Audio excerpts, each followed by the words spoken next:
Arestado ang dalawang lalaking nagbebenta umano ng ilegal na droga sa Quezon City. Dati na raw nahuli ang mga sospek sa kaparehong reklamo.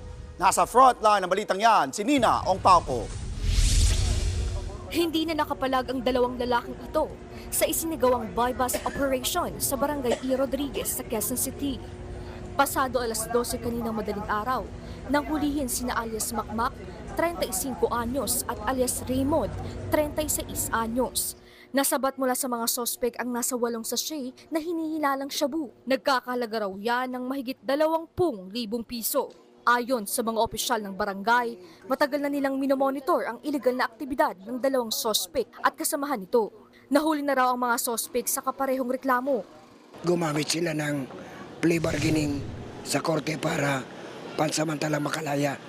Pero ngayon, dahil inulit nila, ako mismo, susulat na ako sa korte.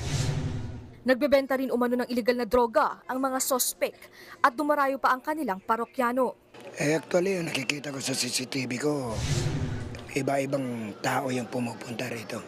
Pero kailangan mo lang ipagbigay sa kapulisan dahil sila yung may karapatan kung paano nila huliin ang mga nasabing subject natin sa droga. Tumanggi magbigay ng pahayag ang mga sospek. Maharap ang dalawa sa kasong paglabag sa Comprehensive Dangerous Drugs Act of 2002. Nagbabalita mula sa Frontline, Nina Ongpauco, News 5. Mga kapatid, Andre Felix po. Iba na ang may alam at may pakialam sa panahon ngayon. Para sa tuloy-tuloy na balitaan sa Frontline kahit weekend, mag-follow at subscribe sa social media pages ng News 5.